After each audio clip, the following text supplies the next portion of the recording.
ನಮಸ್ತೆ ಎಜಿ ನ್ಯೂಸ್ಗೆ ಸ್ವಾಗತ. ಬೆಳಗಾವಿ ಜಿಲ್ಲೆಯ ರಾಯಭಾಗ ತಾಲೂಕಿನ ಪರಮಾನಂದವಾಡಿ ಗ್ರಾಮದಲ್ಲಿ ಕಿರಾಣಿ ಅಂಗಡಿಯೊಂದರಲ್ಲಿ ಅಕ್ರಮವಾಗಿ ಪೆಟ್ರೋಲ್ ಸಂಗ್ರಹಿಸಿ ಮಾರಾಟ ಮಾಡುತ್ತಿರುವ ಘಟನೆ ಬೆಳಕಿಗೆ ಬಂದಿದೆ. ಭಾರೀ ಬಿಸಿಲಿನ ತಾಪಮಾನ ನಡುವೆಯೇ ಪೆಟ್ರೋಲ್ ಸಂಗ್ರಹಣೆ ಮಾಡಲಾಗ್ತಾ ಇರೋದು ಗ್ರಾಮಸ್ಥರಲ್ಲಿ ಆತಂಕ ಮೂಡಿಸಿದೆ.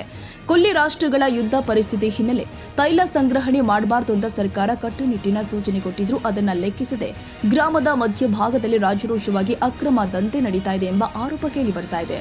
ಪರಮಾನಂದವಾಡಿಯಲ್ಲಿ ಇರುವ ಕಿರಾಣಿ ಅಂಗಡಿಯಲ್ಲಿ ತಿನಿಸುಗಳ ಜೊತೆ ಪೆಟ್ರೋಲ್ ಕೂಡ ಮಾರಾಟ ಮಾಡಲಾಗ್ತಾ ಇದ್ದು, ಸುರೇಶ್ ಜಗಾತಿ ಎಂಬಾತ ಈ ಅಕ್ರಮ ದಂಧೆ ನಡೆಸುತ್ತಿದ್ದಾನೆ ಎನ್ನಲಾಗ್ತಾ ಇದೆ.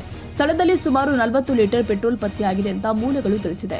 ಈ ಘಟನೆ ಕುಡಚಿ ಪೊಲೀಸ್ ಠಾಣಾ ವ್ಯಾಪ್ತಿಯಲ್ಲಿ ಜರುಗಿದ್ದು, ಸ್ಥಳೀಯ ಅಧಿಕಾರಿಗಳು ಹಾಗೂ ಜನಪ್ರತಿನಿಧಿಗಳು ಜಾಣ ಮೌನ ವಹಿಸಿರುವುದಕ್ಕೆ ಸಾರ್ವಜನಿಕರು ಆಕ್ರೋಶ ವ್ಯಕ್ತಪಡಿಸಿದ್ದಾರೆ. ಯಾವುದೇ ಅನಾಹುತ ಸಂಭವಿಸುವ ಮೊದಲು ಸಂಬಂಧಪಟ್ಟ ಇಲಾಖೆ ತಕ್ಷಣ ಕ್ರಮ ಕೈಗೊಳ್ಳಬೇಕು ಅಂತ ಗ್ರಾಮಸ್ಥರು ಆಗ್ರಹಿಸಿದ್ದಾರೆ.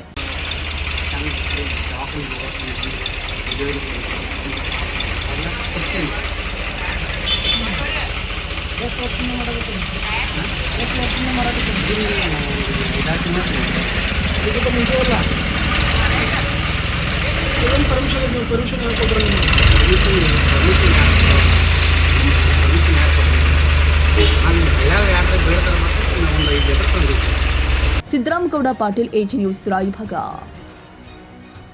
ಕನ್ನಡಿಗರ ಮೆಚ್ಚಿನ ನಿಮ್ಮ ಎಜೆ 24/7 ನ್ಯೂಸ್ ಕನ್ನಡ ವಾಹಿನಿ ಇದೀಗ ಟಿವಿಯಲ್ಲಿ ಲಭ್ಯ. ವೇಳೆ ನೋಟಿಸ್ ಕೊಟ್ಟಿದ್ರೆ ವಾಪಸ್ ತಗೋತೀವಿ.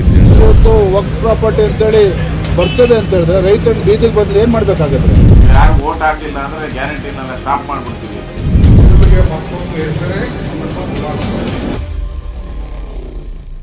ಕರ್ನಾಟಕ ಮತ್ತು ದೇಶ ವಿದೇಶ 360 ಡಿಗ್ರಿ ಸುದ್ದಿ ಹಾಗೂ ಉತ್ತರ ಕರ್ನಾಟಕ, ಬೆಳಗಾವಿ, ಬಾಗಲಕೋಟೆ, ಧಾರವಾಡ, ಹಾವೇರಿ, ಗದಗ, ಬಿಜಾಪುರ ಜಿಲ್ಲೆಯ ಕ್ಷಣ ಕ್ಷಣದ ವಿವರವನ್ನ ಪಡೆಯುವುದಕ್ಕೆ ಎಜೆ 24/7 ನ್ಯೂಸ್ ಕನ್ನಡ ವಾಹಿನಿಯನ್ನ ಲೈಕ್ ಮಾಡಿ, ವಿಡಿಯೋಗಳನ್ನ ಶೇರ್ ಮಾಡಿ, ಕಮೆಂಟ್ ಮಾಡುವ ಮೂಲಕ ನಮ್ಮ ವಾಹಿನಿಗೆ ಸಹಕಾರ ನೀಡಿ ಮತ್ತು ಚಾನೆಲ್ ಅನ್ನ ಸಬ್ಸ್ಕ್ರೈಬ್ ಮಾಡಿ.